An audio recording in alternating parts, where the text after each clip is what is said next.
Assalamualaikum warahmatullahi wabarakatuh. Selamat siang, salam sejahtera untuk kita semua, Bapak Ibu sekalian, yang saya hormati Bapak Menteri Perumahan PKP Pak Ara Sirait. Tepuk tangan untuk Pak Ara. Program ini tidak bisa hadir tanpa inisiatif dari Pak Ara, karena awalnya dulu anggaran PKP ini tidak sebanyak ini Bapak Ibu sekalian. Jadi berbeda dengan kementerian yang lain, KL yang lain, anggarannya sudah ada. Nah, kalau Pak Ara ini targetnya 3 juta rumah, anggarannya yang ada mungkin cuma cukup buat 200.000. Jadi Pak Ara dengan kreativitasnya, dengan jaringannya, dengan kerja kerasnya, mampu meningkatkan anggaran di PKP. Jadi ini kementerian yang luar biasa Bapak Ibu sekalian. Bu Winnie, ya, Kang Deddy Mulyadi, teman-teman dari Wali Kota, Bupati, Pak James Riyadi, ya,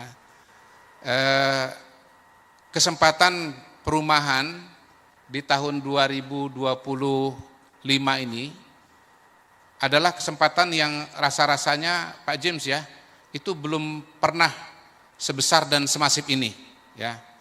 Karena itulah kemudian tentunya harus dimanfaatkan dengan semaksimal mungkin. Presiden Prabowo punya program sangat banyak, tapi kalau saya sederhanakan Bapak Ibu sekalian, saya menyebutnya Prabonomics, Kang Deddy. Prabonomics itu cirinya ada 2. Pertama, memerangi kesenjangan. Jadi Pak Prabowo sebelum menjadi presiden, dari tulisan-tulisan, dari pidato-pidato beliau, sudah menyadari bahwa salah satu pekerjaan rumah bangsa kita itu adalah kesenjangan. Beliau mengatakan di dalam bukunya Paradoks Indonesia, bagaimana 1% penduduk Indonesia menguasai hampir 30%, 40% kekayaan Indonesia. Dan 10%, Kang Deddy, 70% kekayaan Indonesia. Dalam rapat-rapat kabinet, tentu Pak Ara dan Bu Winnie juga hafal, beliau mengatakan, pertumbuhan ekonomi kita boleh jadi salah satu yang tertinggi di Indonesia. 512 ya Bu ya? Ya. Tetapi Jawa Barat di atas itu. Tepuk tangan buat Kang Deddy Mulyadi. Ya, hebat. Jadi penduduknya besar, ya, wilayahnya luas, tapi ternyata Pak Deddy mampu membawa Jawa Barat menjadi provinsi dengan pertumbuhan ekonomi tertinggi, lebih tinggi daripada tingkat nasional. Boleh tepuk tangan lagi, boleh. Ya. Jadi kalau kita bicara pertumbuhan ekonomi yang 512 di atas pertumbuhan ekonomi di negara lain, ya Pak James ya. Tetapi kata Pak Prabowo tidak boleh berhenti di situ. Karena itu bisa menipu, Pak. Terus terang saya sudah melihat data bagaimana pendapatan keluarga di Indonesia, ya, kalau itu 100% Bapak Ibu sekalian, itu sekitar 2/3-nya itu di bawah 5,8 juta per keluarga. Bukan per orang Pak ya. Gitu. Nah, sekitar sepertiganya baru di atas 5,8 juta. Tolong nanti dikoreksi Ibu Winnie kalau ini salah. Dan hanya ada 1% keluarga yang pendapatannya itu di atas 27,5 juta per bulan. Jadi kita bisa lihat bahwa struktur masyarakat ekonomi kita, Pak Deddy, memang sangat membutuhkan satu, pertumbuhan ekonomi. Yang kedua, membutuhkan program-program yang mampu membantu mereka yang pendapatan ini masih menengah ke bawah untuk bisa mendapatkan akses kepada kebutuhan pokok. Tentu saja salah satunya adalah perumahan, begitu.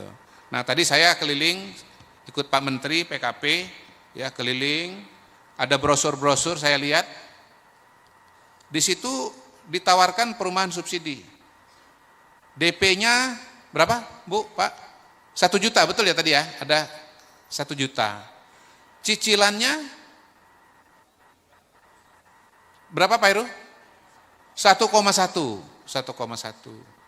Jadi perumahan subsidi ini sangat diperlukan, mengingat tadi yang saya sampaikan, bahwa struktur masyarakat Indonesia kebanyakan itu masih di bawah 5,8%, 5,8 juta. Bahkan angka tengahnya Bapak Ibu sekalian, itu bisa di sekitar 3-4 juta. Itu Pak Ara. Jadi yang dikerjakan oleh Pak Ara, dikerjakan oleh KDM, dikerjakan oleh Pak Bupati, Wali Kota, ya. Ini sesungguhnya memang sesuai dengan kondisi masyarakat kita. Ya. Tentu pemerintah tidak akan berhenti dengan kondisi yang ada, ingin lagi ditingkatkan. Ya, makanya Menteri Keuangan yang baru, ya, koboi kita Pak Purbaya, ya. Beliau mengatakan bahwa terlalu lama ekonomi Indonesia itu nginjak rem, ya, disiplin fiskal bagus, ya, ngeluarin duit hati-hati bagus, nyimpan uang di Bank Indonesia bagus, tetapi sebetulnya kalau kelamaan diinjak rem, mobilnya nggak bergerak. Karena itu pada hari ini Pak Purbaya, ya, mencoba dengan pendekatan baru, pendekatannya injak gas. Pasar ekonomi harus diguyur dengan uang. Ada simpanan uang di Bank Indonesia berapa? 500 miliar, 400 miliar ya Pak ya. Triliun ya. Ya. Oh, berarti nggak ngantuk ini. 400-500 triliun diambil 200 triliun, ya, ditaruh di bank. Supaya apa? Supaya bank punya likuiditas. Ya. Nah, Pak Ara sebelum ada Menteri Purbaya mindahin duit 200 triliun itu sudah duluan Pak. Beliau ngambil uang dari BI lewat program Giro Wajib Minimum. Tadinya berapa Mas? Dari 5% menjadi 4%, dapat sekitar 150 triliun ya Mas ya. Ya, jadi sebetulnya saya mau mengatakan Pak Purbaya memang pinter, tetapi sebetulnya Pak Purbaya keduluan oleh Pak Ara, karena Pak Ara sudah ngambil duluan program seperti itu. Iya. Nah, kalau Pak Purbaya kan mindahin uang 200 triliun ini untuk berbagai macam program, menggerakkan ekonomi, kredit usaha dan yang lain-lain. Kalau Pak Ara khusus memindahkan 150 triliun untuk perumahan, ya. Supaya apa? Supaya nanti masyarakat bisa mendapatkan dalam tanda kutip dana murah. Disebut dana murah kenapa? Karena bunganya lebih rendah dibandingkan dengan bunga komersil ya Pak James ya. Gitu. Sehingga teman-teman masyarakat berpenghasilan rendah itu bisa mendapatkan akses kepada perumahan dengan lebih mudah. Saya saksi mata Bapak Ibu sekalian, di Kementerian Dalam Negeri ada penerima FLPP. Diwawancara oleh Pak Ara, ditanya oleh Pak Ara, sebelum punya FLPP tinggal di mana? Katanya kos. Berapa bayarnya satu bulan? 2 juta rupiah. Sekarang tinggal di mana? Rumah FLPP. Berapa cicilannya satu bulan? 1,7 juta rupiah. Jadi ternyata di zaman Pak Prabowo, ya, beli rumah lebih mudah daripada bayar sewa. Saya terkejut terus terang Pak James. Saya terkejut, ya, bahwa kalau dulu itu ada mitos beli rumah lebih mahal daripada sewa, ternyata realitanya sekarang ini adalah beli rumah lebih mudah daripada sewa. Ini adalah terobosan. Ini adalah program yang dikerjakan oleh Pak Ara sebagai menterinya Pak Prabowo. Tugasnya apa? Menyediakan perumahan bagi masyarakat. Mengurangi backlog. Backlog itu apa ya bahasa Indonesianya ya? Atau bahasa Sundanya apa Pak kira-kira Pak? Hah? Ngadek. Ngadek-dek. Mandek. Oh mandek ya. Ada yang mandek dari kepemilikan, ada yang mandek dari kualitas. Mandek dari pemilikan itu artinya apa?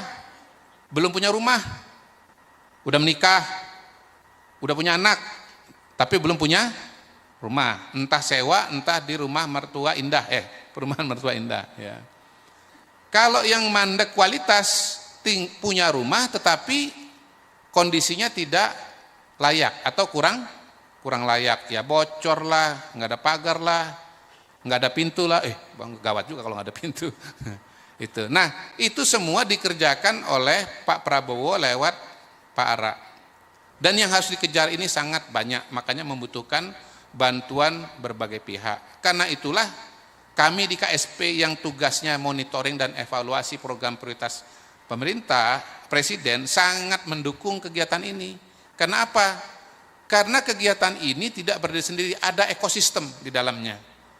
Ada keuangan, ada pemerintah pusat, ada pemerintah daerah, ada BPS, ada pengembang, ya. Dan hebatnya Kementerian PKP pada hari ini bukan cuma mendorong untuk adanya pengembang, bukan cuma mencarikan dana, tetapi juga mengajak untuk meningkatkan kualitas pengembang Indonesia.